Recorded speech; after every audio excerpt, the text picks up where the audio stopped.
नमस्कार, क्या आपको नजर आ रही है आपकी प्यारी प्यारी जगसीनरी समाप्ति ma'am? One last time for revision, biotechnology and application का बेटा लास्ट वन शॉट, बहुत छोटा सा चैप्टर है। I think with in an hour, 1 घंटे के अंदर ही कंप्लीट हो जाना चाहिए।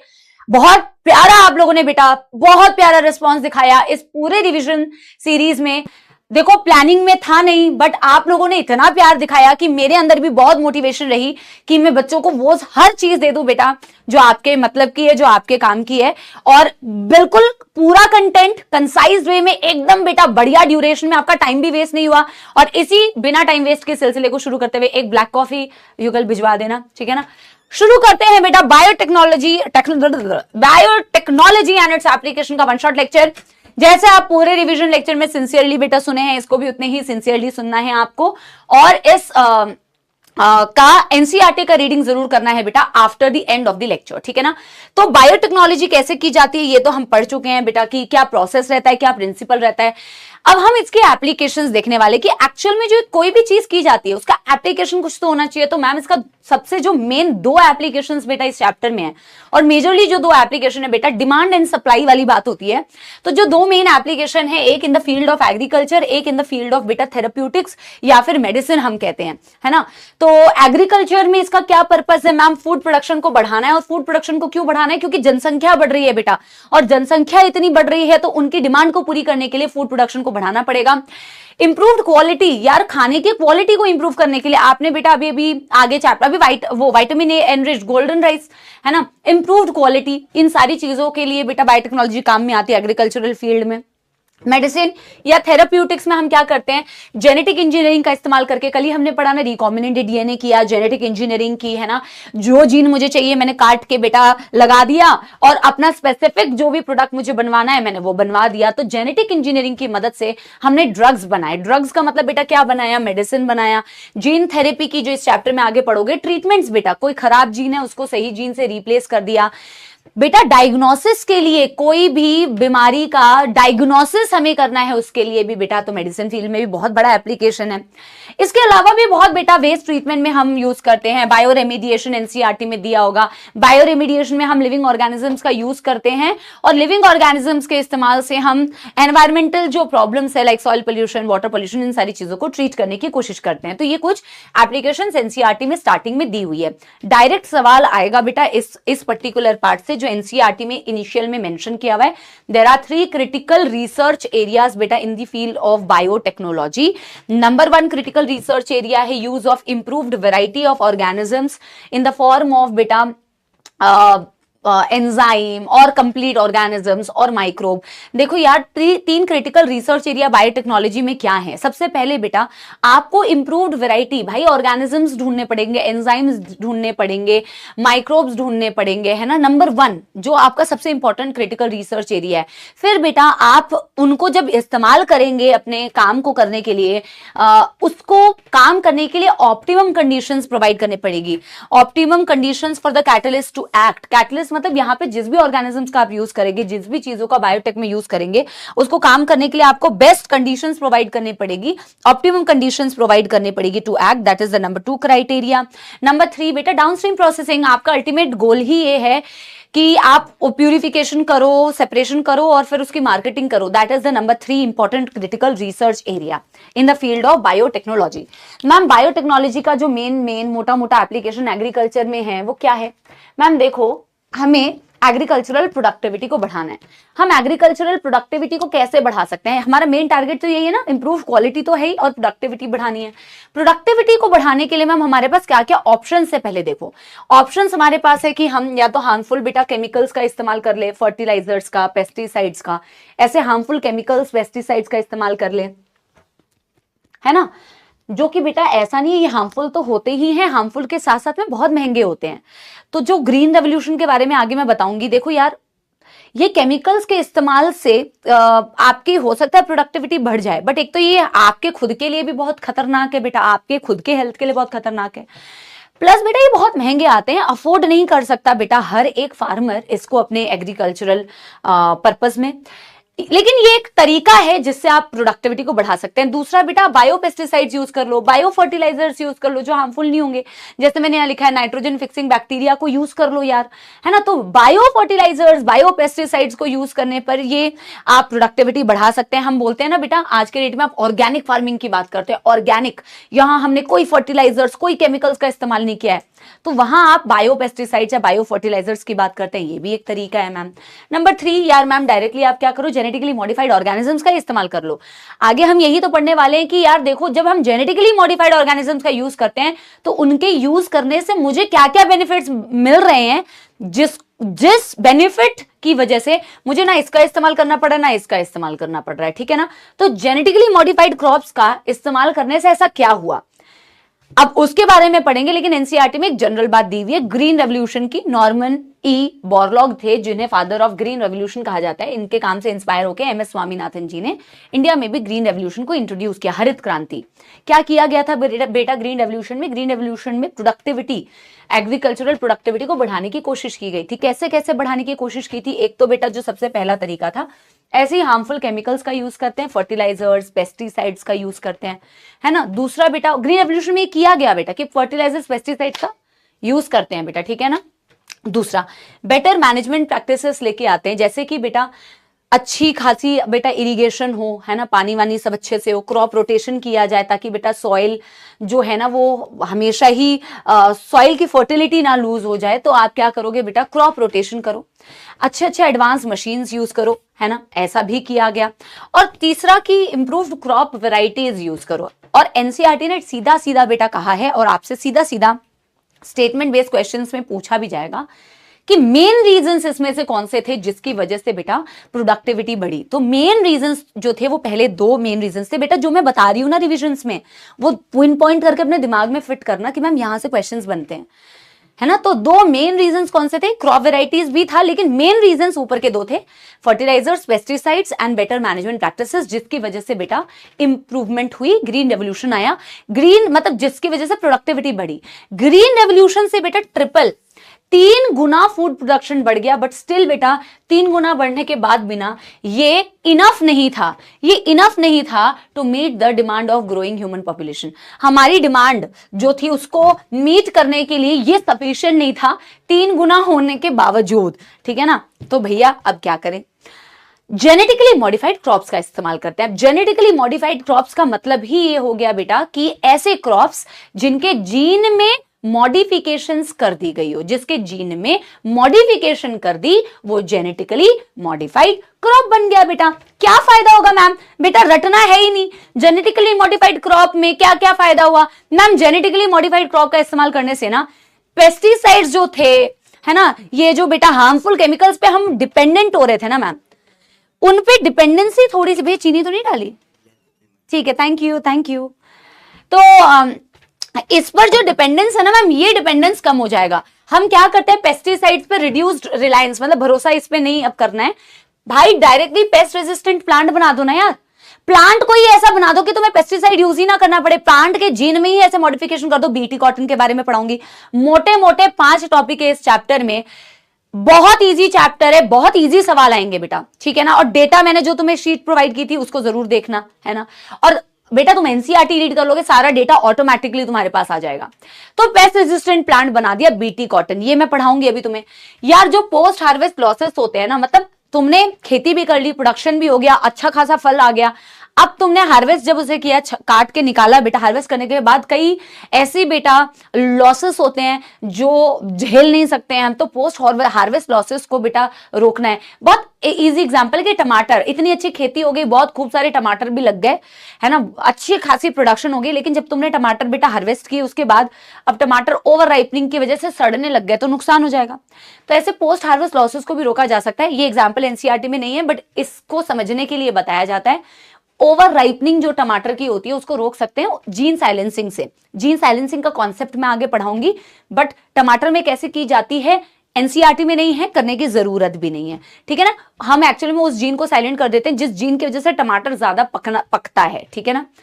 कैन टॉलरेट एबायोटिक स्ट्रेस, यार प्लांट में ही ऐसी मॉडिफिकेशन कर दो जीन में कि यार किसी भी तरीके का स्ट्रेस कंडीशन होना, चाहे आंधी आए, तूफान आए, बारिश आए, गर्मी हो, सर्दी हो, वो हर एक तरीके के एबायोटिक स्ट्रेस को बेटा झेल सके, ठीक है ना, उसको ऐसा बना दो।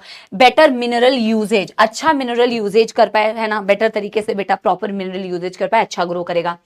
एनहांस न्यूट्रिशनल वैल्यू, प्लांट की एनहांस्ड न्यूट्रिशनल वैल्यू हो, जैसे कि बेटा गोल्डन राइस में एनहांस न्यूट्रिशनल वैल्यू थी, ये नीट में आया हुआ 2 बार सवाल है। जैसे कि न्यूट्रिशनल वैल्यू एनहांस करने के लिए हमने गोल्डन राइस की बात की। Golden rice vitamin A enriched होता है। डायरेक्ट क्वेश्चन, गोल्डन राइस में क्या चीज इंप्रूव्ड होती है मैम? विटामिन ए एनरिच्ड होता है। ये कैसे बनाया देखो बेटा, अब जैसे हम रेलेवेंट कहते हैं ना, तो पिछले 5 साल में काफी बिल्कुल रेलेवेंट एनसीईआरटी बेस्ड ही आता था। 7-8 साल पहले एक इस वाले पार्ट से, एक डेफोडिल वाले पार्ट से क्वेश्चन आ गया था। हालांकि अगर बच्चों ने ये नहीं भी किया था ना बेटा, तो उसके ऑप्शंस ऐसे थे कि आप मार्क कर सकते थे बहुत इजीली, तो घबराने वाली कोई बात नहीं थी। बट इसीलिए मैंने ये बता भी दिया था कि कैसे इसमें विटामिन ए आ जाता है, विटामिन ए एनरिच्ड ये कैसे बन जाता है। तो एक डैफोडिल प्लांट होता है जिसमें बीटा कैरोटीन की जीन होती है। बीटा कैरोटीन की जीन को उसमें से वो कट करके निकालते हैं, और बीटा कैरोटीन की जीन को ना देखो अब प्लांट में बेटा करना है, जेनेटिकली मॉडिफिकेशन करनी है, तो हमने कल ही तो पढ़ा था ना कि हम एग्रोबैक्टीरियम का इस्तेमाल करते हैं। तो एग्रोबैक्टीरियम के टीआई प्लाज्मिड में ना बेटा हमने इस बीटा कैरोटीन की जीन को डाल देते हैं। यार एसी ऑन कर देना। बीटा कैरोटीन की जीन को हम ऐड कर देते हैं, तो यहाँ पे भी कट लगाया, बीटा कैरोटीन की जीन को वहां से निकाला और दोनों को जोड़ के एक रिकॉम्बिनेंट डीएनए बना दिया। मैम बीटा कैरोटीन ही क्यों लिया? बीटा कैरोटीन बेटा प्रीकर्सर होता है, प्रीकर्सर ऑफ विटामिन ए, मतलब आगे जाके बीटा कैरोटीन से विटामिन ए बनता है। तो इस जीन्स को ही अगर मैं रिकॉम्बिनेंट डीएनए बना लूं इसके इस्तेमाल से, उसको इंट्रोड्यूस कर दूं नॉर्मल राइस वेराइटी में, तो राइस के अंदर बीटा कैरोटीन बनेगा। और बीटा कैरोटीन किसका प्रीकर्सर मैम ने बताया? प्रीकर्सर मतलब विटामिन ए से पहले वाला जो स्टेज है वो बीटा कैरोटीन का है। तो बेटा आगे जाके विटामिन ए बनेगा, और जब विटामिन ए बनेगा आगे जाके, तो बस गोल्डन राइस बन गई बेटा, विटामिन ए एनरिच्ड। मजेदार, जो चीज मुझे चाहिए थी वो बन चुकी है। इजी इजी पीजी, ठीक है ना। अच्छा, तो ये सारी बेटा क्वालिटीज हमने किससे रिलेटेड पढ़ी? ये सारी क्वालिटीज हमने पढ़ी कि जेनेटिकली मॉडिफाइड प्लांट के इस्तेमाल से क्या क्या फायदे हो सकते हैं। ठीक है, अब मैम मोटे मोटे कुछ टॉपिक्स हमें पढ़ने, जिसमें सबसे पहला जो टॉपिक है पेस्ट रेजिस्टेंट प्लांट। कहानी की तरह सुनना, इजी है, मेन पॉइंट्स बेटा याद रखना, ठीक है। बीटी कॉटन एक पेस्ट रेजिस्टेंट प्लांट है। प्रॉब्लम क्या हो रही थी बेटा? प्रॉब्लम थी कॉटन का प्लांट था, कॉटन के प्लांट में कुछ कॉटन बॉल्स तो बहुत अच्छे मेच्योर कॉटन बॉल्स थे, एनसीईआरटी के डायग्राम्स को जरूर देखना बच्चों, और एक कॉटन बड तुम्हें दिखाया होगा, छेद है जिसमें, उसमें इन्फेक्शन हो चुका है, डैमेज कॉटन बड। कॉटन बड डैमेज क्यों हुआ है? क्योंकि मैम एक इंसेक्ट है जिसे हम कॉटन बॉल वर्म कह रहे हैं, जो प्लांट पे फीड करता है और ऐसे बहुत सुंदर सुंदर बड्स को डैमेज कर देता है खा के, ठीक है ना। अब ठीक है, प्रॉब्लम तो हमें समझ में आ गई कि इसको, इस प्लांट को, कॉटन प्लांट को इस इंसेक्ट से प्रॉब्लम है जो कॉटन बॉल वर्म है ना। प्रॉब्लम समझ में आ गई। सोल्यूशन कहां से आया? ऑब्जर्वेशन ऐसी थी बेटा कि इस प्लांट के ऊपर ना एक बैक्टीरिया रहता था, उस बैक्टीरिया का नाम था बैसिलस thuringiensis। कई सपोले सोचते हैं इससे प्रॉब्लम है, कतई नहीं बेटा, इससे प्रॉब्लम नहीं है, प्रॉब्लम तो प्लांट को इस कॉटन बॉलवर्म से है। साइंटिस्ट की ऑब्जर्वेशन थी कि यार ये जो बैसिलस thuringiensis नाम का एक बैक्टीरिया है, ये इस प्लांट पर रहता है। ऐसा ऑब्जर्व किया गया, देयर वाज एन ऑब्जर्वेशन कि जब भी ये जो दुष्ट बेटा इंसेक्ट है, जब भी ये दुष्ट इंसेक्ट बेटा प्लांट पे फीड करता है, प्लांट को खाता है, जिस भी प्लांट के ऊपर उन्होंने ऑब्जर्व किया कि यार जिसके ऊपर ये बैसिलस रहता था ना, और जब ऐसा इंसेक्ट प्लांट पर फीड कर रहा है जिस प्लांट के ऊपर बैसिलस है, तो उस इंसेक्ट की डेथ हो जाती है। तो ये कहते हैं कि भाई ऐसा क्या है इस बैक्टीरिया के अंदर जो ये इंसेक्ट प्लांट को खाने पर इस इंसेक्ट की बैंड बच जा रही है। इसी से तो बेटा सोल्यूशन निकला। अब देखो क्या सोल्यूशन निकला, इसका नाम इसीलिए बीटी पड़ा भी है ना, बैसिलस thuringiensis से आया। अब what is in bacillus thuringiensis that leads to the death of insect? बोला क्या है ऐसा बैसिलस के अंदर, क्या है ऐसा इस बैक्टीरिया के अंदर जिसको खाने से इंसेक्ट की डेथ हो रही है? तो हमने बैसिलस के अंदर की रिसर्च करी। क्वेश्चन आया हुआ है इस टॉपिक से 2 दफा, ठीक है ना। बैसिलस thuringiensis में कुछ जीन्स होते हैं बेटा जिन्हें बोला जाता है क्राई जीन्स। जीन है तो आरएनए बनाएगी, आरएनए से बेटा प्रोटीन बनाएगी, तो ये एक प्रोटीन बनाती है जिसे बोलते हैं क्राई प्रोटीन्स। ये जो क्राई जीन्स है यही आगे जाके क्राई प्रोटीन्स बनाती हैं। समझ में आ गई बात? क्राई प्रोटीन्स किसके अंदर बनाती है? इस बैक्टीरिया के अंदर बनाती है। तो इस बैक्टीरिया के अंदर जब मैं इस क्राई प्रोटीन की बात करूंगी ना बेटा, तो ये जो क्राई प्रोटीन्स इस बैक्टीरिया के अंदर बनती है, इसे प्रोटॉक्सिन कहा जाता है। इसे एंडोटॉक्सिन या प्रोटॉक्सिन बोला जाता है। किसके बॉडी के अंदर? इस बैक्टीरिया की बॉडी के अंदर। और इस बैक्टीरिया के अंदर ये जो अंदर बनता है इसलिए तो एंडोटॉक्सिन बोला। प्रोटॉक्सिन बोला पता है क्यों? क्योंकि ये इनएक्टिव है अभी। इस बैक्टीरिया को अपने खुद के इस क्राई प्रोटीन से कोई दिक्कत नहीं है। इसको थोड़ी कोई दिक्कत है, इसकी बॉडी के अंदर बन रहा है, इसको कोई दिक्कत नहीं है क्राई प्रोटीन से। ये इसकी बॉडी के अंदर इनएक्टिव फॉर्म में प्रोड्यूस होता है, क्रिस्टलाइज्ड फॉर्म में प्रोड्यूस होता है इस बैक्टीरिया के अंदर।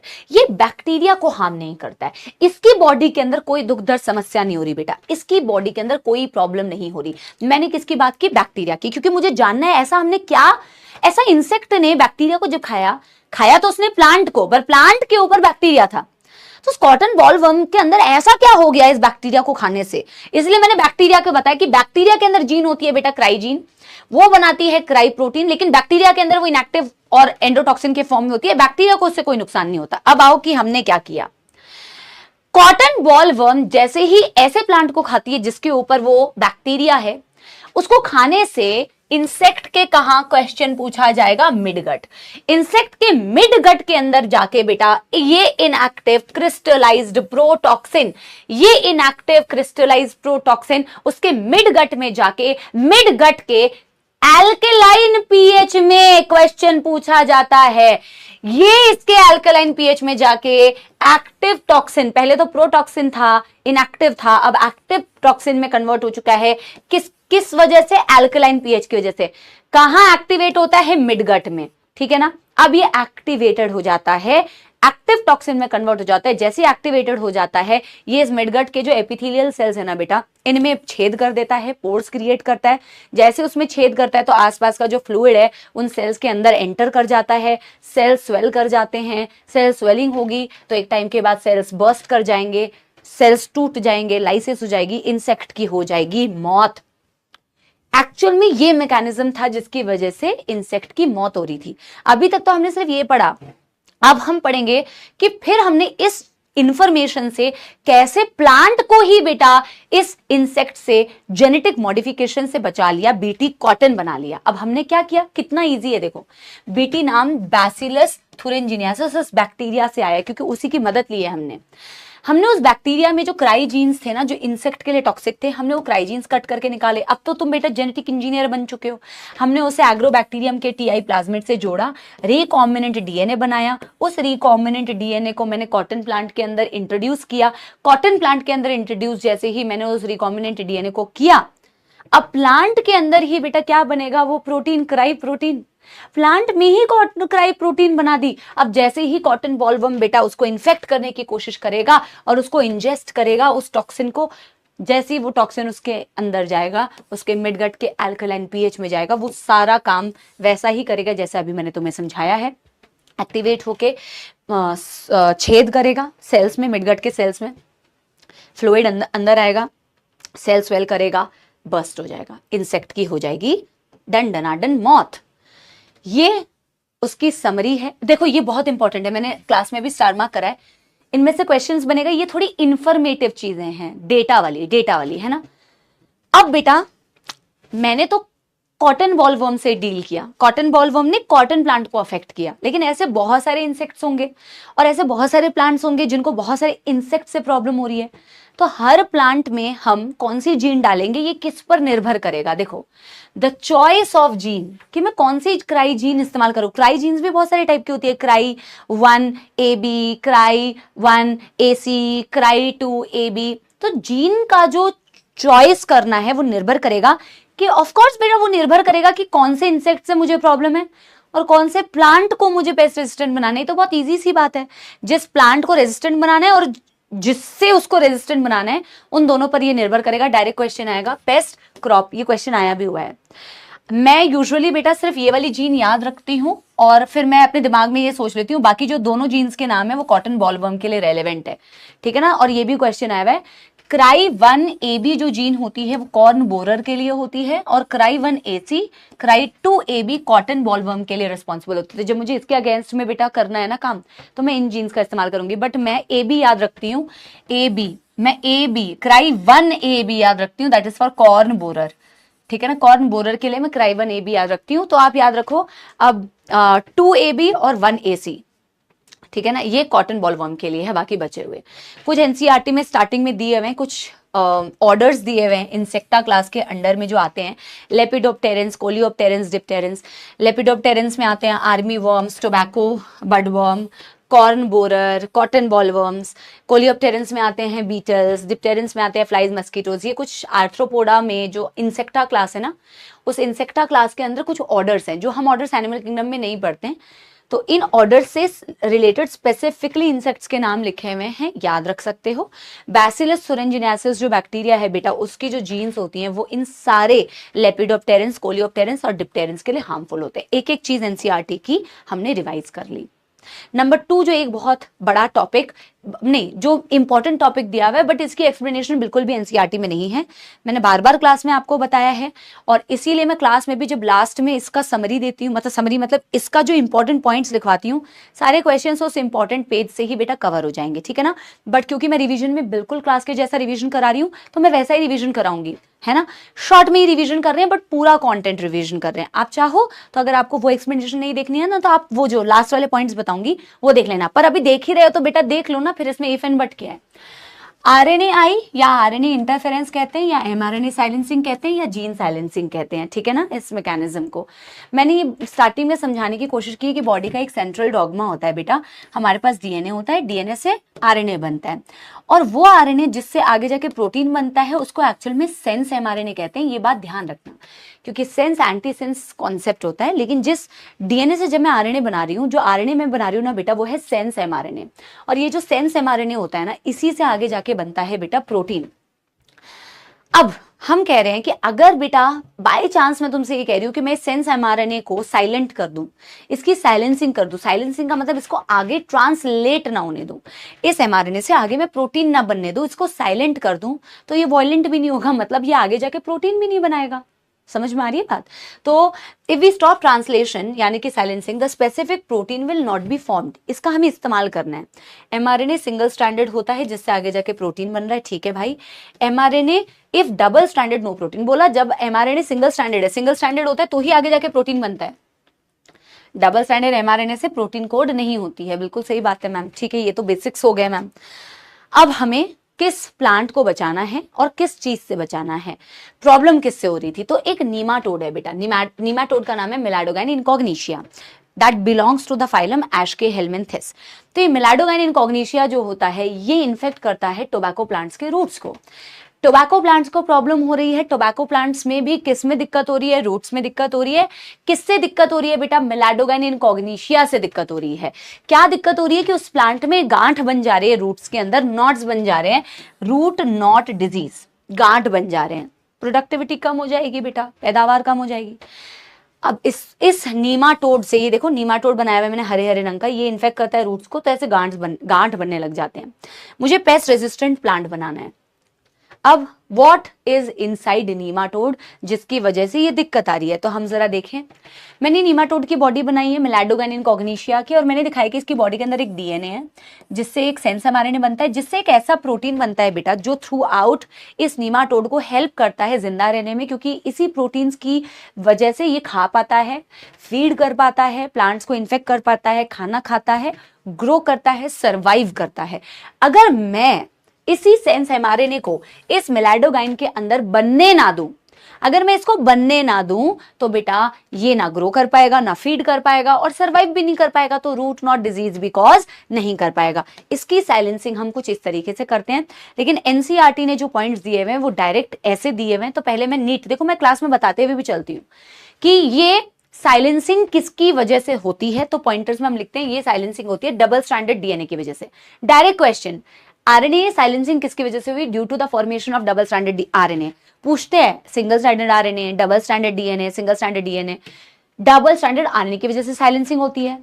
नीमाटोड कौन है, मिलाडोगाइन इनकॉग्निशिया, प्लांट कौन सा है, टोबैको। वेक्टर क्या यूज करते हैं यहाँ, एग्रोबैक्टीरियम ट्यूमिफेशियंस, जिसकी मदद से हम प्लांट के अंदर निमेटोड स्पेसिफिक जीन्स डालते हैं। पहले मैं वही पॉइंटर्स बता रही हूँ, फिर मैं इसकी एक्सप्लेनेशन आपको रिवाइज करवाऊंगी। प्लांट में दिक्कत किस हो रही थी, तो उसको क्या कहते हैं, रूट नॉट डिजीज बोलते हैं बेटा। एनसीईआरटी कहती है कि जीन साइलेंसिंग तो बेटा सारे यूकैरियोट्स में होती है, सेल्फ डिफेंस का मैकेनिज्म है। 2022 में क्वेश्चन भी आया हुआ था। और ये जो डबल स्टैंडर्ड आरएनए बनता है ना मैम, ये डबल स्टैंडर्ड आरएनए का जो कॉम्प्लीमेंट्री आरएनए होता है वो कहीं इनसे भी आ सकता है। जैसे यहाँ पे तो हम ये डबल स्टैंडर्ड आरएनए जो बना रहे हैं, निमाटोड स्पेसिफिक जीन हम खुद डाल रहे हैं, लेकिन इन जनरल ये डबल स्टैंडर्ड आरएनए बनता है, तो इसमें जो डबल स्टैंडर्ड बनाने के लिए जो आरएनए कॉम्प्लीमेंट्री आरएनए होता है, ये वायरसेस से भी आ सकता है, infection of virus RNA, genome वाला वायरस। ट्रांसपोजोन जंपिंग जीन्स से भी आ सकता है, जो आरएनए इंटरमीडिएट से रेप्लिकेट करते हैं। लेकिन यहां हम बेटा ये डबल स्टैंडर्ड आरएनए जो बना रहे हैं ना, ये कैसे बना रहे हैं, इसी को हम थोड़ा समझने की कोशिश करते हैं, ठीक है ना। लेकिन ये डायरेक्ट बेटा इन्हीं पॉइंटर से पूरा जो है ना वो कवर हो जाता है। अब हमने क्या किया, इसको जरा समझना। हमने एग्रोबैक्टीरियम ट्यूमिफेशियंस की मदद से, क्योंकि हमें जेनेटिक मॉडिफिकेशन करनी है ना, टोबैको प्लांट्स को रेजिस्टेंट बनाना है ऑटोमेटिकली, हमने एग्रोबैक्टीरियम ट्यूमिफेशियंस की मदद से कौन सी जीन्स बेटा टोबैको प्लांट में डाली, क्वेश्चन पूछा जाएगा, एनसीईआरटी में है नीमाटोड स्पेसिफिक जीन। क्या मतलब है नीमाटोड स्पेसिफिक जीन का मैम, मतलब कि मैम वही जीन्स जो वो जीन्स थी ना बेटा, जो नीमाटोड के अंदर थी, जिससे आरएनए बन रहा था, जिससे वो प्रोटीन्स बन रहे थे जो इसकी फीडिंग में हेल्प करते हैं, मैंने वो जीन्स बेटा उठाए और उनको इस एग्रोबैक्टीरियम ट्यूमिफेशियंस के मदद से इस नीमाटोड के अंदर इंट्रोड्यूस किया। पर मैंने ना, क्योंकि मैं जेनेटिक बेटा मॉडिफिकेशन कर रही हूं ना, तो मैं नॉर्मल जीन तो नहीं डालूंगी। मैंने इसमें ऐसे मॉडिफिकेशन किया है कि जब मैं इस जीन को इसके अंदर डालू ना बेटा, तो मेरे को इस डीएनए से डबल स्टैंडर्ड एमआरएनए बनते हुए दिखे। मैंने इस तरीके से इंट्रोडक्शन किया है कि ये केवल और केवल सेंस एमआरएनए ना बनाए, ये सेंस एंटी सेंस दोनों एमआरएनए बनाए। इसके अंदर क्या करे, ये सेंस एंटी सेंस दोनों एमआरएनए का फॉर्मेशन करे। मैंने ऐसे इस डीएनए को इस्तेमाल किया है, नीमाटोड के डीएनए को ऐसे मॉडिफाई करके बेटा एग्रोबैक्टीरियम की मदद से डाला है कि सेंस एंटीसेंस दोनों एमआरएनए बने। जैसे ही सेंस एंटीसेंस बनेगा तो बेटा एक डबल स्टैंडर्ड आरएनए बन जाएगा, यानी कि आगे अभी तो इससे प्रोटीन बनने नहीं वाला। डबल स्टैंडर्ड आरएनए जैसे बनता है ना बेटा, तो इस टोबैको प्लांट के अंदर डाइसर नाम का एक, डाइसर, रिस्क, ऐसे कॉम्प्लेक्सेस के नाम एनसीईआरटी में दिए नहीं हुए हैं, बट कॉन्सेप्ट समझाने के लिए मुझे बताना पड़ा। डाइसर क्या करता है, डाइसिंग कर देता है, तोड़ देता है, ऐसे समझो ना। डाइसर इस डबल स्टैंडर्ड आरएनए को छोटे छोटे छोटे छोटे small interfering RNA, SI RNA में तोड़ देता है। अभी भी ये डबल स्टैंडर्ड ही है, बस छोटे छोटे टुकड़े हो गए, जिसमें एक सेंस है, एक एंटी सेंस है। अब इसको आइडेंटिफाई करता है और इससे बाइंड करता है एक कॉम्प्लेक्स जिसे कहते हैं risk RNA induced silencing complex. ये आरएनए इंड्यूस्ड साइलेंसिंग कॉम्प्लेक्स इसको आइडेंटिफाई करता है, इसके ऊपर बैठता है, और इसके ऊपर बैठते ही ना इसका काम होता है कि ये सेंस एमआरएनए को उड़ा देगा। जैसे ये रिस्क नाम का कॉम्प्लेक्स इस एसआई आरएनए के ऊपर बैठता है, एसआई आरएनए जिसके ऊपर बेटा सेंस एंटी सेंस दोनों हैं, ये जैसे ही उसको ऊपर बैठता है, इसका काम होता है सेंस को उड़ा देना। तो अब जब ये सेंस को उड़ा देगा, क्लीव कर देगा, डिस्ट्रॉय कर देगा, अब प्लांट के अंदर क्या बचा, risk with anti sense mRNA. क्या बचा, risk with anti sense mRNA. अब मैम प्लांट के अंदर मैंने ये मॉडिफिकेशन कर दी है। अब जैसे ही नीमाटोड बेटा रूट को फीड करने के लिए आएगा, तो ये risk with anti sense mRNA, ये risk with anti sense mRNA बेटा इसकी फीडिंग की वजह से जब इसके अंदर जाएगा, तो ये risk with anti sense mRNA, अब देखो nematode tries to infect the root by feeding, risk with anti sense बेटा इसके अंदर एंटर करेगा। अब रिस्क के पास क्या है, एंटी सेंस एमआरएनए, और तुम्हें नहीं लगता बेटा ये anti sense mRNA sense mRNA के कॉम्प्लीमेंट्री है, और ये वो सेंस एमआरएनए है जो नीमाटोड के अंदर बन रहा होगा। बताओ क्यों, क्योंकि मैंने यहां नीमाटोड की जीन सी तो डाली थी ना, ये सेम जीन डाली थी नीमाटोड की, बस ऐसे डाली थी कि सेंस एंटी सेंस दोनों बन जाए। तो जो एंटी सेंस यहां बना होगा वो नीमाटोड के ही तो सेंस एमआरएनए के कॉम्प्लीमेंट्री होगा।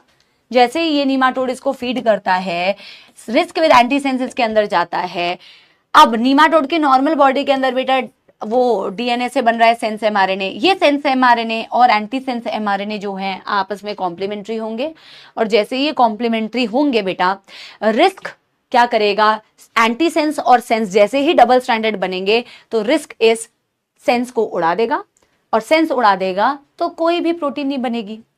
रिस्क के साथ पहले तो एंटी सेंस था ना, लेकिन जैसे ही नीमाटोड के यूजुअली बॉडी के अंदर जो सेंस एमआरएनए बन रहा है, ये सेंस एमआरएनए के साथ में ये एंटी सेंस कॉम्प्लीमेंट्री होता है ना, रिस्क जाके उसके साथ में बैठ जाता है, उसके साथ कॉम्प्लीमेंट्री बाइंडिंग कर लेता है, मतलब एंटी सेंस और सेंस आपस में कॉम्प्लीमेंट कर जाते हैं। और जैसे वो डबल स्टैंडर्ड बनते हैं, risk with anti sense binds to sense mRNA, sense destroy हो जाता है, कोई प्रोटीन नहीं बनता, प्रोटीन नहीं बनेगा तो फीड नहीं कर पाएगा, फीड नहीं कर पाएगा तो मौत हो जाएगी। लेकिन बेटा अल्टीमेटली आप सिर्फ इतने पॉइंट्स याद रख लो, सारे क्वेश्चंस इसी में से बनेंगे, सारे क्वेश्चंस इसी में से बनेंगे। साइलेंसिंग किसकी वजह से हुई, किसमें की, क्या दिक्कत थी, कौन सा नीमाटोड था, डिजीज क्या थी, एंड ये एक डिफेंस मैकेनिज्म सारी यूकैरियोट्स में होता है, कॉम्प्लीमेंट्री आरएनए कहां कहां से आ सकता है, दैट्स इट। एनसीईआरटी के डायग्राम को जरूर देख लेना, एक डिजीज प्लांट दिखाया हुआ है, एक नॉर्मल नहीं दिखाया है, एक पेस्ट रेजिस्टेंट प्लांट जिसमें साइलेंसिंग हो चुकी है उसको दिखाया हुआ है। बायोटेक्नोलॉजी के मेडिकल फील्ड में, मेडिसिन फील्ड में क्या एप्लीकेशंस है, तो बेटा हमने कुछ रिकॉम्बिनेंट ड्रग्स बनाए हैं जो बहुत इफेक्टिव होते हैं, जो किसी भी प्रकार का अनवांटेड इम्यून रिस्पॉन्स बॉडी में जनरेट नहीं करते। डेटाबेस क्वेश्चंस पूछे जाएंगे वर्ल्ड वाइड, बेटा ऐसे 30 रिकॉम्बिनेंट थेराप्यूटिक्स बन चुके हैं और इनमें से बेटा 20 को करेंटली इंडिया में मार्केट किया जा रहा है, जिसमें इस टॉपिक से लगातार क्वेश्चंस आए हैं, genetically modified insulin, and we are hoping कि इससे क्वेश्चन आएगा भी, ठीक है ना। जेनेटिकली मॉडिफाइड इंसुलिन बनाने की क्यों जरूरत पड़ी, again demand and supply. Diabetes mellitus sugar की जो कंडीशन है वो बहुत ज्यादा बेटा इंडिया में बहुत ज्यादा प्रोमिनेंट है, वर्ल्ड वाइड भी है, और पहले बेटा इसको ठीक करने के लिए, डायबिटीज मेलाइटस को ठीक करने के लिए इंसुलिन हार्मोन का इस्तेमाल करना है, तो ये पहले ना नॉन ह्यूमन रिसोर्सेज से निकाला जा रहा था, पिग से ले रहे थे, कैटल से ले रहे थे और उसको ह्यूमंस में इंजेक्ट कर रहे थे। अब नॉन ह्यूमन रिसोर्सेज से अगर तुम लोगे और ह्यूमंस में इंजेक्ट करोगे तो बेटा एलर्जिक रिएक्शन हो सकती है। इसी कारण से बोला कि यार ऐसा हम नहीं कर सकते, एक काम करते हैं, जेनेटिकली मॉडिफाइड इंसुलिन बनाते हैं। अब बनाना कुछ भी है तो बेटा ऑफकोर्स उसके पहले उस पर्टिकुलर हार्मोन या चीज की इंफॉर्मेशन भी होनी चाहिए। तो मैम नॉर्मली ह्यूमंस बॉडी के अंदर कैसे सिंथेसाइज होता है, एक बार ये देखते हैं। बहुत इंपॉर्टेंट टॉपिक है, लगातार क्वेश्चंस आए हैं और सुपर इजी क्वेश्चंस आए हैं, मैंने पीवाईक्यूज भी तुम्हें करा के दिखाया था। तो नॉर्मल इंसुलिन की जीन में मैम ऐसी जीन्स होती हैं, A gene, C gene and B gene. A gene से बनता है ए चेन, सी जीन से बनता है सी चेन, और बेटा बी जीन से बनता है बी चेन, ए सी बी, ए सी बी चेन, ठीक है ना। और ये ए सी बी चेन, और मैंने यहाँ पे भी दिखाया हुआ कि ए और बी आपस में जुड़े होते हैं डाइसल्फाइड बॉन्ड से, तो इन दोनों के बीच में 2 डाइसल्फाइड बॉन्ड है और ए चेन के अंदर इंट्रा डाइसल्फाइड बॉन्ड है। ये इस फॉर्म में इंसुलिन हमारी बॉडी के अंदर सबसे पहले सिंथेसाइज होता है, इसे प्रो इंसुलिन बोलते हैं या इनएक्टिव या इमेच्योर इंसुलिन बोलते हैं, जिसमें बेटा ए चेन भी है, उसके बाद सी चेन है, उसके बाद बी चेन है, बेटा इसी सीक्वेंस में याद रखना है। लेकिन ये इनएक्टिव इंसुलिन है जो हमारी बॉडी में पहले सिंथेसाइज होता है, लेकिन हमारी ही बॉडी के अंदर जब इसे मेच्योर होना होता है ना बेटा, तो मेच्योरेशन के प्रोसेस में ये सी वाली व्हाइट वाली चेन रिमूव हो जाती है, extra C peptide chain remove हो जाती है और ये इमेच्योर मेच्योर इंसुलिन में कन्वर्ट हो जाता है। मेच्योर में केवल ए और बी चेन जो आपस में डाइसल्फाइड बॉन्ड से जुड़े हुए हैं। समझ में आया? इमेच्योर में सी भी होता है, मेच्योर में सी नहीं होता, मेच्योर में केवल ए और बी और आपस में हाइड्रोजन बॉन्ड नहीं, आपस में डाइसल्फाइड बॉन्ड से जुड़े हुए हैं। ठीक है मैम, हिस्ट्री तो समझ में आ गई। एली लिली 1983 में, डेटा याद रखना है, 1983 में अमेरिकन कंपनी थी, नाम था एली लिली, इन्होंने first time genetically modified insulin, recombinant insulin बनाया। सब कुछ इंपॉर्टेंट है। इन्होंने लैब में बेटा 2 जीन्स बेटा बनाए जो ए और बी चेन्स को करस्पॉन्ड कर रहे थे। ए जीन जो ए चेन को बना सकती है, बी जीन जो बी चेन को बना सकती है, और इस ए जीन और बी जीन को उन्होंने प्लाज्मिड्स के साथ में जोड़ दिया। प्लाज्मिड्स ले लिया इन्होंने PBr322, इन्होंने प्लाज्मिड्स के साथ में जोड़ के ए और बी को सेपरेटली रिकॉम्बिनेंट बना लिया। इन्होंने ए वाले रिकॉम्बिनेंट को इकोलाई के अंदर डाला और बी वाले को भी बेटा इन्होंने अलग से इकोलाई के अंदर डाला, इकोलाई होस्ट था।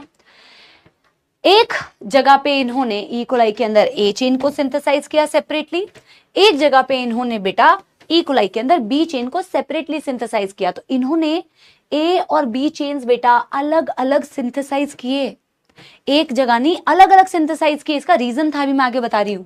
जैसे ही इन्होंने बेटा दोनों चेन्स को सेपरेटली प्रिपेयर किया, सेपरेटली उन्हें एक्सट्रैक्ट किया और एक्सट्रैक्ट करने के बाद दोनों चेन्स को डाइसल्फाइड बॉन्ड से जोड़ दिया। मैम इन्होंने ऐसा क्यों नहीं किया कि पूरी इंसुलिन की जीन को निकाल के ही एक ही बार में एक प्लाज्मिड के साथ में जोड़ के पूरा काम कर देते? ऐसा पॉसिबल नहीं था, क्योंकि बेटा अगर तुम पूरी इंसुलिन का जीन लोगे तो उसमें सी वाली जीन भी आएगी और सी वाली जीन से सी पेप्टाइड भी बनेगा। अब बेटा ह्यूमन की बॉडी के अंदर तो इमेच्योर इंसुलिन से मेच्योर इंसुलिन बन जाता है, बट बेटा ई कोलाई की बॉडी के अंदर बेचारे से तुम इतना सारा काम नहीं करा सकते। तो वो सबसे बड़ा चैलेंज था। Major challenge faced by Eli Lilly was assembly of the insulin into mature form, but इसी प्रॉब्लम को सॉल्व किया बाय प्रिपेयरिंग टू सेपरेटली बेटा ए एंड बी चेन बनाया, ताकि वो मैच्योर वाला काम ई कोलाई को करना ही ना पड़े। मैंने अलग अलग बना लिया और लैब में मैंने उन्हें जोड़ दिया। This was solved by Eli Lilly. That's how the first genetically modified insulin was created in the year 1983. दूसरी बेटा इंपॉर्टेंट मेडिकल फील्ड में हम पढ़ते हैं, मेडिसिन फील्ड में जीन थेरेपी। थेरेपी का मतलब ये आप देखो यहां जीन थेरेपी कर रहे हो, किसी भी प्रकार की डिफेक्टिव जीन है, जब उसे करेक्ट सेट ऑफ जीन से आप रिप्लेस कर देते हो तो उसी को आप कहते हो जीन थेरेपी। अगेन डेटा है, बहुत इंपॉर्टेंट है। पहली क्लिनिकल जीन थेरेपी दी गई थी बेटा 1990 में, 1990। 1983 में क्या बना? Genetically modified insulin. 1972 में क्या हुआ? First recombinant DNA. 1963 में क्या हुआ था? रिस्ट्रक्शन एंजाइम्स मिले थे, है ना।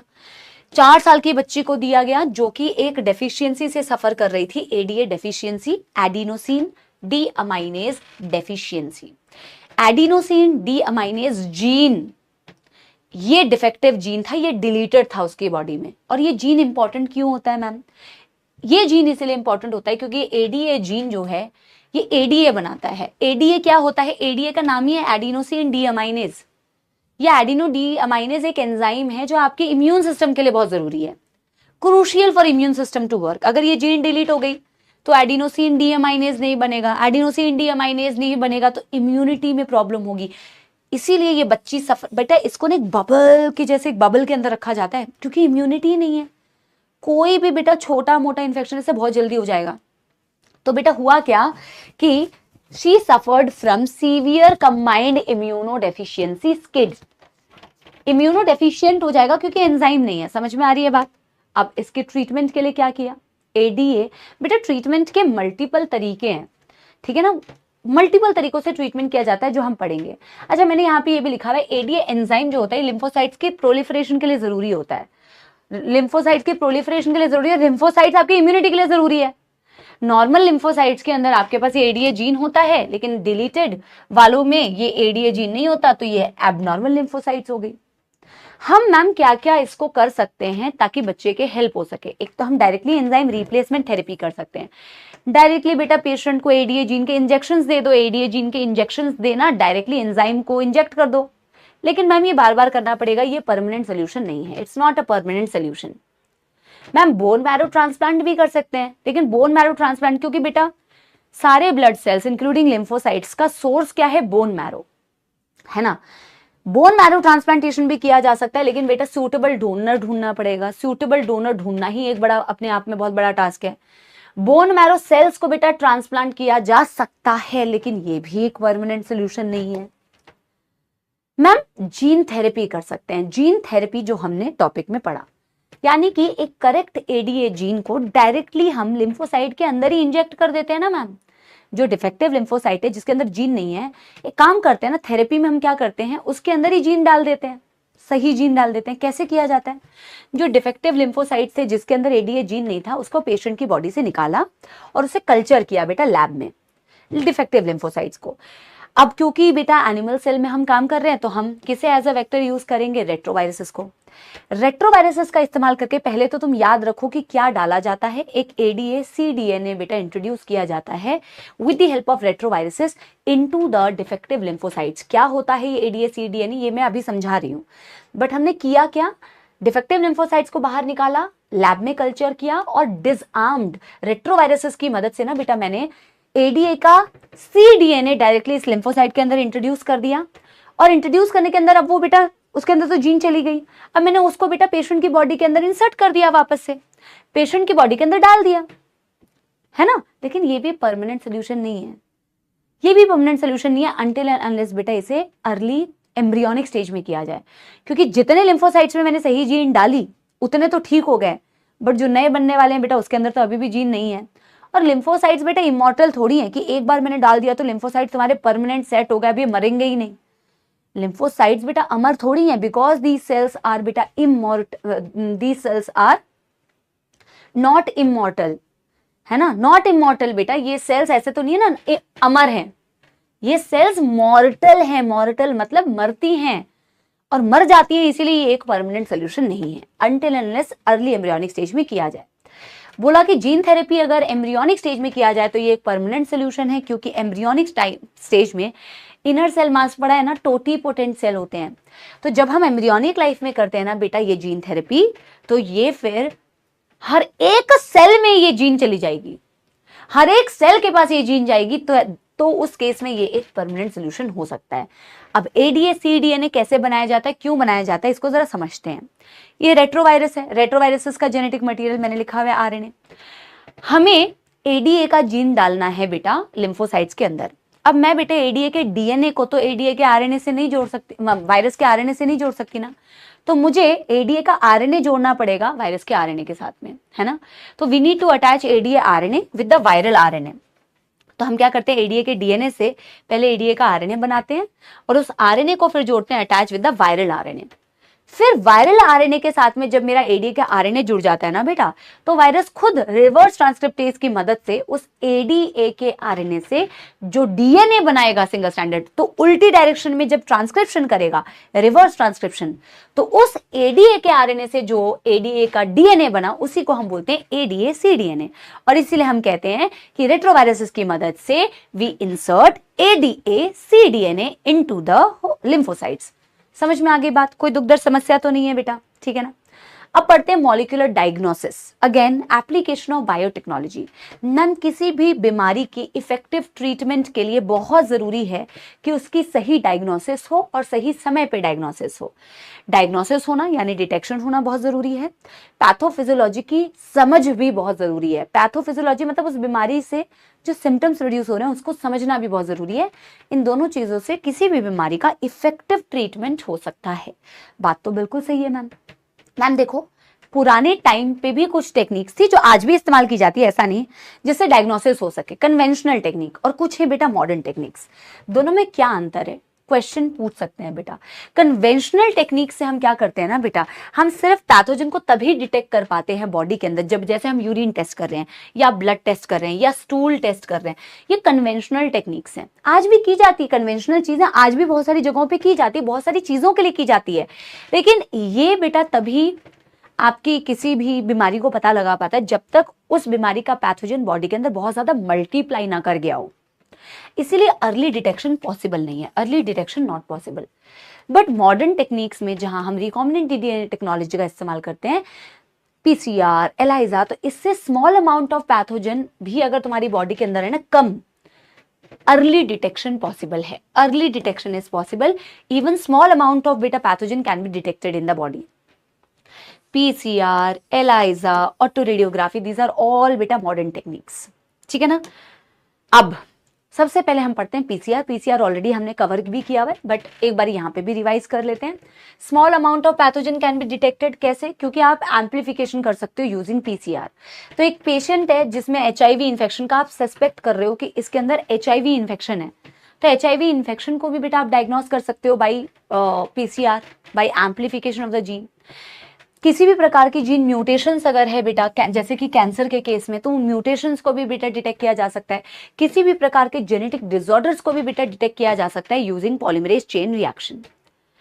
ऑटो रेडियोग्राफी ये नया टॉपिक है। ऑटो रेडियोग्राफी में आप जीन म्यूटेशंस को डिटेक्ट कर सकते हैं। कैसे डिटेक्ट कर सकते हैं, मैंने डायग्राम से भी समझाया है और उसकी थ्योरी लिखी हुई है यहाँ, है ना। पहले थ्योरी देखो, एक प्रोब का इस्तेमाल किया जाता है। क्वेश्चन पूछेंगे what is a probe. Probe एक सिंगल स्टैंडर्ड DNA या सिंगल स्टैंडर्ड RNA होता है जो रेडियो लेबल्ड होता है, जिसको हम यूज करते हैं ऑटो रेडियोग्राफी में। एक प्रोब जिस भी जीन में सस्पेक्टेड है कि यार इसमें हो सकता है म्यूटेशंस हो, हम इस प्रोब को ऐसे डिजाइन करते हैं जिससे कि वो उस जीन के कॉम्प्लीमेंट्री हो। अभी मैं बताऊंगी, एक नॉर्मल जीन जो कि नॉर्मल होनी चाहिए थी, हम सस्पेक्ट कर रहे हैं कि इस जीन में कोई म्यूटेशंस है, हम क्या करते हैं ना बेटा, ये जो प्रोब का इस्तेमाल करते हैं ना, उस नॉर्मल जीन के कॉम्प्लीमेंट्री जीन बनाते हैं, प्रोब बनाते हैं। अभी मैं बताऊंगी। बोला अगर जीन नॉर्मल है ना तो बाइंडिंग नहीं होगी और वो फोटोग्राफिक फिल्म में अपीयर नहीं होगा। अगर म्यूटेटेड है तो, सॉरी, अगर जीन नॉर्मल है तो बाइंडिंग होगी, बाइंडिंग होगा तो वो फोटोग्राफिक फिल्म में अपीयर करेगा, म्यूटेटेड होगा तो अपीयर नहीं करेगा। ये कहानी मैं यहां समझाती हूँ, बिना डायग्राम के मैं समझा ही नहीं पाऊंगी। देखो, हम कह रहे हैं कि एक जीन है, ये जीन ATGC, ATGC मेरे पास एक जीन है बेटा, ठीक है ना। अच्छा, यहां से समझो, एक नॉर्मल जीन है, नॉर्मल जीन मेरे को ऐसे दिख रहा है, उसकी सीक्वेंसिंग ये होनी चाहिए थी, ATGC और फिर अपोजिट में GCAT। मैं हाइपोथेटिकल एग्जांपल दे रही हूं, लेकिन अगर ये म्यूटेटेड हो गई, मान लो मैंने एक जगह म्यूटेशन कर दी इस जगह पे, तो ये जीन चेंज हो गया बेटा, AGGC हो गया, GCCT हो गया, है ना। मुझे पता करना है कि म्यूटेशन हुई है या नहीं। ये नॉर्मल जीन ऐसी सीक्वेंसिंग होनी चाहिए थी, म्यूटेटेड वाली ऐसी हो गई है। हम सबसे पहले क्या करते हैं, नॉर्मल जीन को हाई टेम्परेचर देके बेटा अनवाइंड कर देते हैं। अनवाइंड कर दिया, दोनों को सेपरेट कर दिया, दोनों को सेपरेट कर दिया तो कुछ ऐसा दिख रहा है, ATGC अलग हो गया, GCAT अलग हो गया। ये जीन को मैंने अलग कर दिया। अब हम क्या करते हैं बेटा, मेरे को तो पता है नॉर्मल जीन है, किसी भी एक स्ट्रैंड को इस्तेमाल कर सकते हो बेटा डिटेक्शन में, है ना, दोनों स्ट्रैंड को यूज करने की जरूरत नहीं है। तो मेरे को ये पता है नॉर्मल जीन होगी तो उसकी सीक्वेंसिंग ATGC होनी चाहिए, नॉर्मल होगी तो ये होनी चाहिए। मुझे नहीं पता ना कहाँ म्यूटेशंस हुई है, नॉर्मल है तो ऐसी होनी चाहिए। तो मैं इसके अगेंस्ट एक प्रोब डिजाइन करती हूँ जो इसके कॉम्प्लीमेंट्री होगी। कॉम्प्लीमेंट्री होगी मतलब A के कॉम्प्लीमेंट्री T, T के कॉम्प्लीमेंट्री A, G के कॉम्प्लीमेंट्री C, C के कॉम्प्लीमेंट्री G, और इसको मैंने रेडियो लेबल कर दिया। ऑफ कोर्स बेटा, ये जो प्रोब डिजाइन किया है वो नॉर्मल जीन के लिए कॉम्प्लीमेंट्री है, एबनॉर्मल के लिए तो कॉम्प्लीमेंट्री नहीं होगा। अब हम डिटेक्शन के लिए इस्तेमाल करते हैं। अगर नॉर्मल जीन है ये वाली, जब हम इसके अगेंस्ट में ये प्रोब डालेंगे तो ये प्रोब इसके साथ में कॉम्प्लीमेंट्री बाइंडिंग करेगा कि नहीं, नॉर्मल जीन के साथ करेगा कि नहीं, बिल्कुल करेगा मैम। ये नॉर्मल जीन के साथ में कॉम्प्लीमेंट्री बाइंडिंग करेगा, और नॉर्मल जीन के साथ जब ये कॉम्प्लीमेंट्री करेगा तो ये आपके ऑटो रेडियोग्राफी में, फोटोग्राफिक फिल्म में अपीयर होता हुआ आपको दिखेगा, अवेलेबल दिखेगा, क्योंकि ये दोनों बाइंड कर चुके हैं ना, और रेडियो लेबल्ड है तो अपीयर भी कर जाएगा, है ना, ये अपीयर कर जाएगा। पर अगर बेटा बाई चांस मान के चलो कि ये जीन म्यूटेटेड थी, अगर ये जीन म्यूटेटेड थी तो मैम अगर सेम चीज में यहां पे करता, इसको डिटेक्शन के लिए इस्तेमाल करता, तो बेटा कभी भी इसके साथ में बाइंडिंग नहीं होती तो वो अपीयर नहीं करता। डायरेक्ट क्वेश्चन आएगा, अगर अपीयर कर रहा है आपको ऑटो रेडियोग्राफी में तो वो जीन नॉर्मल है, नॉर्मल जीन है तो अपीयरेंस होगी, म्यूटेटेड जीन है तो it will not appear on the photographic film. ये डायग्राम का पूरा कंक्लूजन है। प्रोब क्या होता है याद रखना है, कौन अपीयर करेगा कौन नहीं करेगा ये याद रखना है। और तीसरा दिया हुआ है बेटा एलाइजा, एंजाइम लिंक्ड इम्यूनोसॉर्बेंट एसे। बेटा इसकी डिटेलिंग बिल्कुल भी नहीं करनी है, इसलिए मैंने टाइप्स ऑफ एलाइजा बिल्कुल नहीं करना है। सिर्फ ये याद रखो कि एलाइजा जो होता है ये किसी भी पेशेंट के अंदर एंटीजेंस की भी प्रेजेंस को डिटेक्ट कर सकता है।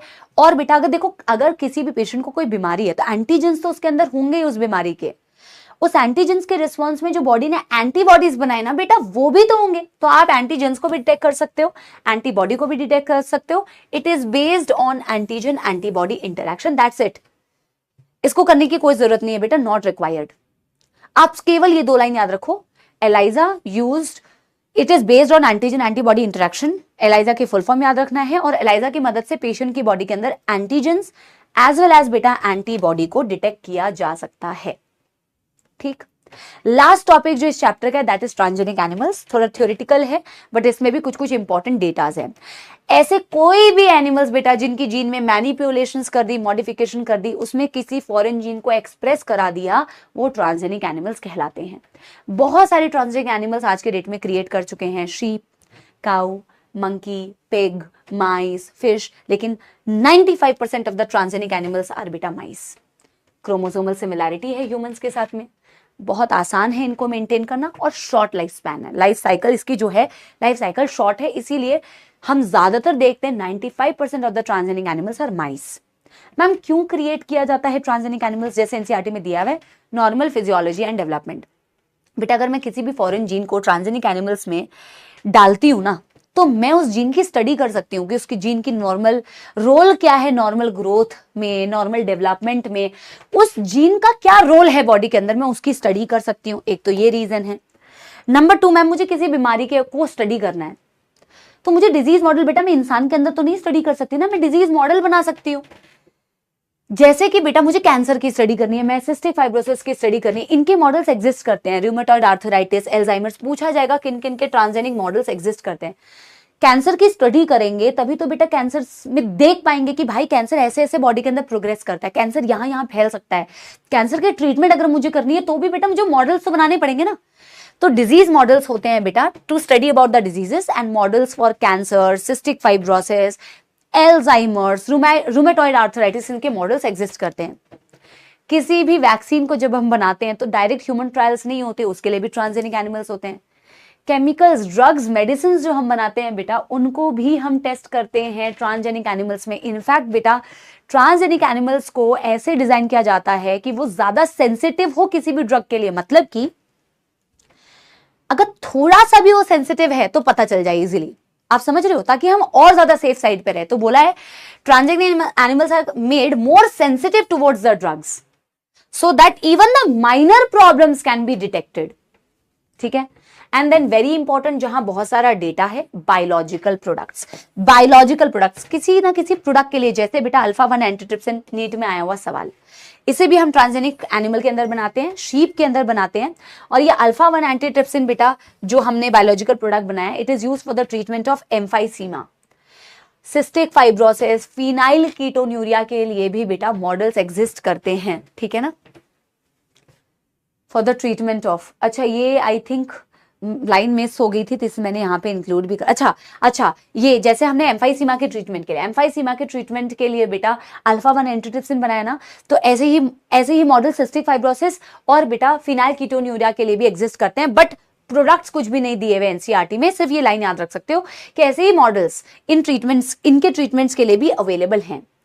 पहली ट्रांसजेनिक काउ, क्या नाम था, रोजी, कब क्रिएट की, 1997, डेटा याद रखना है।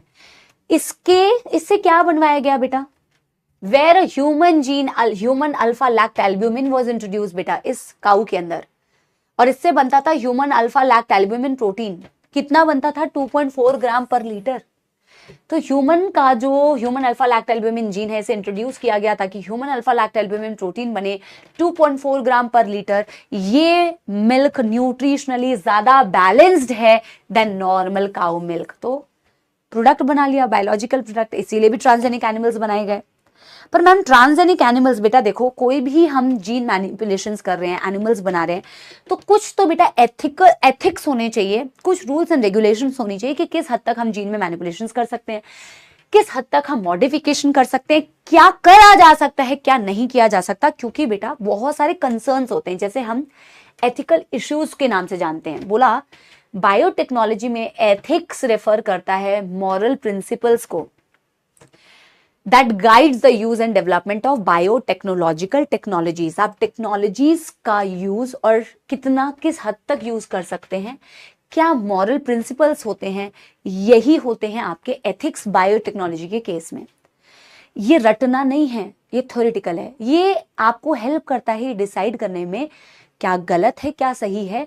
जब भी आप जीन में मॉडिफिकेशन करें, पता चला कल को आपने कुछ ऐसी मॉडिफिकेशन कर दी जो एनवायरनमेंट के ऊपर बहुत बड़ा इंपैक्ट क्रिएट कर रही है, आपके ऊपर बहुत बड़ा इंपैक्ट क्रिएट कर रही है, ह्यूमन हेल्थ पर, एनिमल वेलफेयर, एनवायरनमेंट, सोसाइटी, है ना। इसका मेन मुद्दा ही ये है सेफ्टी रहे, फेयरनेस रहे, और ये चीज ध्यान में रखी जाए कि क्या हार्म हो सकता है, एंड रिस्पेक्ट हो लिविंग बींग्स के लिए। ठीक है ना। GEAC genetic engineering approval committee एक ऑर्गेनाइजेशन है जो इंडियन गवर्नमेंट की ऑर्गेनाइजेशन है, जो ये डिसाइड करती है कि आपने जो जेनेटिकली मॉडिफाइड ऑर्गेनिजम्स बनाए, आपने जो रिसर्च किया वो वैलिड है या नहीं है, और वो आपके पब्लिक सर्विसेज में यूज करने के लिए सेफ है या नहीं है। इसके फुल फॉर्म से क्वेश्चन आएगा और ये पूछा जाएगा ये करती क्या है। समझ में आ गई बात बेटा, इजी, बहुत बढ़िया। अगेन कुछ जनरल बातें बेटा। पेटेंट क्या होता है, पेटेंट बेटा लीगल राइट्स होते हैं जो किसी भी इन्वेंटर को दिए जाते हैं। जब भी वो कोई चीज की इन्वेंशन करता है, खोज करता है, तो उसको वो राइट्स दिए जाते हैं कि आप उसका यूज कर पाएंगे, आप उसको सेल कर पाएंगे for a certain period of time. आपके पास वो एक्सक्लूसिव राइट्स हैं अपने खुद के बेटा प्रोडक्ट के लिए, है ना। लेकिन उसके बदले में इन्वेंटर जो है उसको पब्लिकली डिस्क्लोज करना पड़ेगा, ऑफ कोर्स उसकी प्रॉपर्टीज के बारे में कि आपने जो खोज किया है वो कैसे काम करता है, एक्सेट्रा एक्सेट्रा। किसी भी इन्वेंटर को जब ये पेटेंट दिया जाता है, लीगल राइट्स दिए जाते हैं कि ठीक है ये आपका पेटेंट है, आपके पास ये राइट है इसको इस्तेमाल करने के, तो ये उसको बेटा एक राइट ये भी दे देता है कि कोई और उसका कॉपी नहीं कर सकता, कोई और उस इन्वेंशन को बिना परमिशन के यूज नहीं किया जा कर सकता। लेकिन अगर उस इन्वेंशन को कोई भी बेटा ऑर्गेनाइजेशन, कोई भी कंपनी, कोई भी इंसान अगर बिना लीगल अथॉरिटी के यूज करती है तो उसे बायोपायरेसी कहा जाता है। अच्छा, जब ऐसा पेटेंट पेटेंट तो बेटा गाने पे भी हो सकता है, डांस पे भी हो सकता है ना, तो पेटेंट जैसे म्यूजिक बनाते हैं लोग तो अपना खुद का ओरिजिनल म्यूजिक बना रहे हैं, अगर बायोलॉजिकल प्रोडक्ट पर आपको कोई ऐसा पेटेंट मिल गया है तो उसे बायो पेटेंट बोला जाता है, बायोलॉजिकल प्रोडक्ट पर मिला हुआ पेटेंट, ठीक है ना। अच्छा, अब मैंने क्या बोला, biopiracy refers to unethical practice of using the biological resource from the indigenous और local communities without proper permission, compensation और एक्नॉलेजमेंट। बोला कि अगर बायोपायरेसी का मतलब ये होता है कि आप बिना ऑथराइजेशन के, बिना लीगल परमिशन के, बिना वैलिडेशन के, आप इंडिजिनस मतलब जो जहां से बिलोंग कर रहा है, जो जिस पर्टिकुलर कम्युनिटी से बिलोंग कर रहा है, आपने उनके रिसोर्सेस को, प्लांट्स को, एनिमल्स को, जेनेटिक मटेरियल को यूज किया बिना एक्नॉलेजमेंट, बिना परमिशन के, ऐसे स्थिति में उस कंडीशन को बोला जाता है बायोपायरेसी। अगेन ये डेटा बेस्ड कुछ चीजें हैं बेटा जो चैप्टर के लास्ट में दिए हुए, इसे बिल्कुल इग्नोर नहीं करना है। एनसीईआरटी कहती है there are 2 lakh varieties of rice in India, जिसमें से 27 बेटा डॉक्यूमेंटेड वेराइटीज है बासमती की, जो बहुत फेमस है, आप सबको पता है, मेहमानों को सर्व की जाती है, अपने एरोमा, अपने फ्लेवर, अपने बेटा राइस ग्रेन साइज के लिए जानी जाती है। 1997 में एक अमेरिकन कंपनी थी जिसको पेटेंट मिल गया था बेटा हमारे वन ऑफ द बासमतीज पे, उनको पेटेंट मिल गया था 1997 में, ऐसा हुआ था। रोजी भी 1997 है ना। उन्होंने क्या किया, अपने इंडियन बासमती को बेटा क्रॉस किया सेमीडोर वेराइटी ऑफ, नॉर्मल एक सेमीडोर वेराइटी राइस के साथ में इंडियन बासमती को क्रॉस किया और एक नई वेराइटी बना ली और क्लेम किया ये तो हमारी अपनी है, जबकि उन्होंने बेटा अपनी इंडियन बासमती का इस्तेमाल किया था। और ऐसे कई पायरेसी के बेटा अटेम्प्ट किए जा रहे हैं आज के डेट में, टर्मरिक, नीम एक्सेट्रा। इसीलिए बहुत जरूरी है बेटा कि कुछ ना रूल्स एंड रेगुलेशन हो जिससे कि ये सारी चीजों को रोका जा सके। मैंने बोला था 1 घंटे के अंदर बेटा चैप्टर वाइंड अप हो जाएगा, इजी चैप्टर है, बट आपको अभी क्या करना है, आपको बेटा एनसीईआरटी से इसको रीड करना है बहुत बढ़िया तरीके से, ठीक है ना। खत्म हुआ हमारा रिवीजन का सिलसिला बेटा। बहुत अच्छी तरीके से आपको नीट का एग्जाम देना है, ठीक है ना। बहुत ज्यादा प्रेशर अपने ऊपर मत लो बेटा, एक एग्जाम है, ऐसे बहुत एग्जाम आपको आगे लाइफ में देने हैं, ठीक है। मैं समझती हूँ एक जर्नी होती है, डिफिकल्ट होती है, लंबी होती है, प्रेशर होता है, बट काश मैं आपको बेटा ना सच में मैं तुम्हारे दिल के अंदर जाके तुम्हारे सामने बैठ के तुम्हारा हाथ पकड़ के ना सच में ये बात बोल पाती कि बेटा इट्स जस्ट एन एग्जामिनेशन, पूरे साल भर बहुत अच्छी पढ़ाई की है, अच्छा होगा, जो होगा अच्छा होगा। इन लास्ट के दिनों में ना बेटा 4 डालो, पढ़ाई को ना एकदम नेक्स्ट लेवल लेके जाओ, ठीक है ना। मिलती रहूंगी मैं तुम लोगों से बीच में। एक गाना मैं आप लोगों को सुना देती हूँ जाते जाते, कभी आप मुझसे मिलो, है ना, तो ये गाना याद रखना हमेशा। बीच राह में दिलबर बिछड़ जाए कहीं हम मगर, और सुनी सी लगे तुम्हें जीवन की ये डगर, बीच राह में दिलबर बिछड़ जाए कहीं हम मगर, और सुनी सी लगे तुम्हें जीवन की ये डगर, हम लौट आएंगे तुम यूं ही बुलाते रहना, कभी दिल से जाना ना, कभी दिल से ना जाना, रोते हंसते बस यूं ही तुम गुनगुनाते रहना, कभी अलविदा ना कहना, कभी अलविदा ना कहना। थैंक यू सो मच बेटा, बहुत बढ़िया एग्जामिनेशन होगा। मैं मिलती रहूंगी आप लोगों से, ठीक है ना, आपसे मैं मिलती रहूंगी। मुझे कमेंट सेक्शन में हर बार की तरह बेटा जरूर बताना कैसा लगा lecture. Love you all, take care, god bless you बेटा, बाय बाय, थैंक यू।